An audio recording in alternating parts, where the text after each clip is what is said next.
Okay. Okay. Promotional activities మరి బాగా చేస్తున్నారు. వాల్ పోస్టర్స్ ఎలా ఏస్తారు? ఫోటోలు ఉండవు కదా!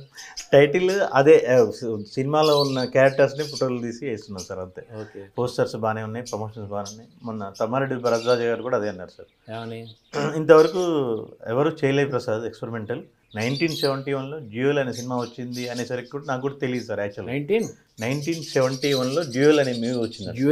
డ్యూయల్ అనే మూవీ ఏ వచ్చింది. భాషలో వచ్చింది? హాలీవుడే సార్. ఓహో! ఓకే. కానీ ఆ దాంట్లో కూడా ట్రక్ కారు కనిపిస్తుంటాయి అన్నారు. కానీ దాంట్లో ఒక పర్సన్ కూడా కనిపించాడు. కానీ మన మూవీలో అసలు ఏ పర్సన్ కనిపించారు సార్, అసలు ఒక్క పర్సన్ కూడా కనిపించారు.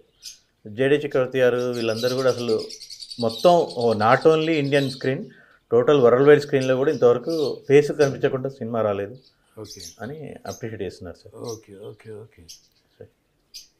రిస్కే కదా కొంచెం? రిస్కే కదా సార్. మీరు ఎక్కడో రాశారు sir, no risk no story అని. అవునండి. No success. No risk no story no success అని రాశారు. అవునండి. అవును. సార్ కానీ బాగా చేస్తున్నారు. ఇది కానీ సక్సెస్ అయితే సార్ చాలామంది అటెంప్ట్ చేయొచ్చు. హీరోస్ కూడా అక్కర్లేకుండా స్టోరీ బలంగా ఉంటే సార్. ఇప్పుడు సింగిల్ మ్యాన్తో చేశారు కదా, సునీల్ దత్తో యాదే అని ఒక సినిమా వచ్చింది ఇందులో. సార్. ఒకడే ఆర్టిస్టు. అలాగే డైలాగ్ లేకుండా సంగీతం శ్రీనివాసరావు గారు ఒకటి పుష్పక విమానం ఒకటి చేశారు.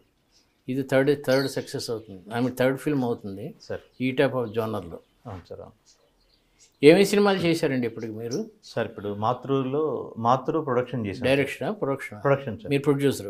ప్రొడ్యూసర్ చేశాను సార్. డైరెక్టర్ వేరే. సార్. ఓకే. దాంట్లో 3 సాంగ్స్ నేనే రాశాను సార్. మళ్ళీ ఈ రారాజు ఇది ఒకటి సార్. మళ్ళీ మనం అందరం కలిసి రారాజులో సాంగ్స్ కూడా మీరే రాశారు? నేనే రాశాను. ఇప్పుడు మహతిలో అంటే ఇంకా ఆడియో సెట్టింగ్స్ ఏం జరగలేదు సార్. ఇంకా సాంగ్స్ చేయలేదు సార్. మీరే రాస్తారా? స్టోరీ నేనేం రాయను sir. Songs depends upon situation. Okay. వాళ్ళు మన మ్యూజిక్ డైరెక్టర్లు ఇచ్చిన ట్యూన్ బేస్ చేసుకొని రాయటం కదా సార్. అదేలేండి. స్టోరీ మాత్రం అంతే అయిపోయింది sir. Talkie part completed sir. ఇప్పుడు మీరే సాంగ్స్ రాసి, మీరే డైలాగ్స్ రాసి, మీరే స్టోరీ రాసి, యాక్టర్స్ లేకుండా చేస్తే సినిమా ఫీల్డ్ వాళ్ళు గొడవ పెట్టేస్తారు కదండి. అయ్యో అట్లా ఏం లేదు సార్. ఇంకోటి నేనేదో మార్చాలి మార్చాలి కదా, మీ అభిరుచి అంతే సార్. అభిరుచి అంటే జస్ట్ ఒక ఎక్స్పెరిమెంటల్ లాగా ఇలా కూడా చేయొచ్చు అని చూపించడం కోసం సార్. ఇప్పుడు రారాజులో ఫేసెస్ చూపించాను సార్. ఇలాంటి స్పెషాలిటీ మాతృలో కూడా ఉందేమన్నా? ఏం లేదు సార్. కానీ జేడీ గారు అడిగారు, జేడీ గారి కోసం ఒక స్టోరీ రాసాము.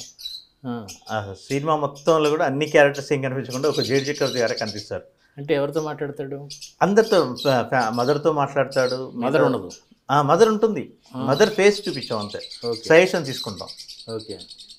అది టైం పడుతుంది సార్, చాలా టైం పడుతుంది. ఇంకా లైన్ అయితే ఓకే అయింది, కానీ ఇంకా 2 years పట్టచ్చు, 3 years పట్టచ్చు. జేడీ గారి డైరెక్షన్, మీ డైరెక్షన్? నా డైరెక్షన్లో జేడీ గారితో యాక్ట్ చేస్తారు. యాక్ట్ చేస్తారు. ఓ